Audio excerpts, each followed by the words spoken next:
আগামীকাল শুরু হচ্ছে পবিত্র হজের মূল আনুষ্ঠানিকতা। এরই মধ্যে মক্কায় সমবেত হয়েছেন বিশ্বের লাখ লাখ ধর্মপ্রাণ মুসলমান।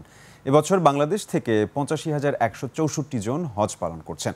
সুষ্ঠু হজ ব্যবস্থাপনায় সৌদি সরকার নিয়েছে ৩ স্তরের নিরাপত্তা ব্যবস্থা। সৌদি আরব থেকে মোহাম্মদ ফিরোজের তথ্য ও ভিডিওতে আরও জানাচ্ছেন নাইম আহমেদ।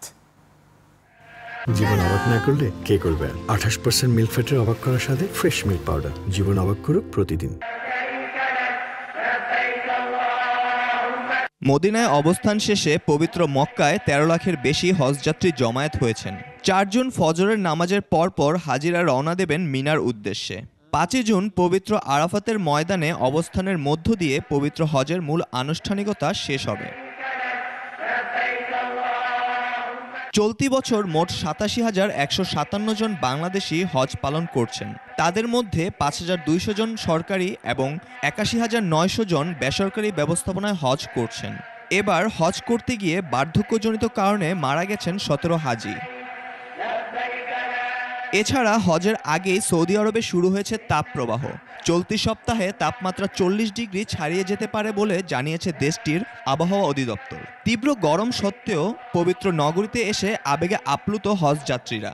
আমরা কয়েক জায়গায় দেখছি গিয়া মদিনার মাঝে মসজিদ খুবা দেখছি আর জুল কবলতাইন দেখছি মসজিদ আর উহুদর ময়দান দেখছি। আমরা খুব ভালো লাগছে। হজ যাত্রীদের প্রশান্তি নিশ্চিতে অতিরিক্ত ৫০,০০০ বর্গমিটার ছায়াঘেরা এলাকা প্রস্তুত করেছে সৌদি প্রশাসন।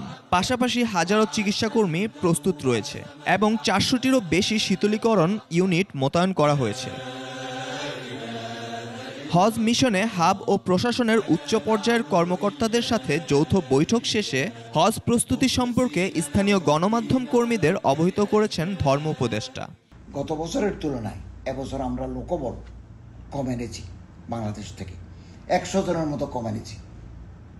আগে গত বছর প্রশাসনিক টিমে ছিল ২১ জন, এবছর ৬ জন, এরকম কমে গেছি। এবং ১ কোটি টাকার আমরা ওষুধ এনেছি। ১৬৫ জন ডাক্তার, নার্স, ফার্মাসিস্ট আমরা ওনাদেরকে এনেছি। এবছর হজ ব্যবস্থাপনায় সর্বাধুনিক কৃত্রিম বুদ্ধিমত্তা প্রযুক্তি ব্যবহার করা হচ্ছে। নতুন ড্রোন বহর থেকে পাওয়া ভিডিও ও তথ্যের ভিত্তিতে নিয়ন্ত্রণ করা হচ্ছে লোক সমাগম। নাইম আহমেদ, ২১ টেলিভিশন।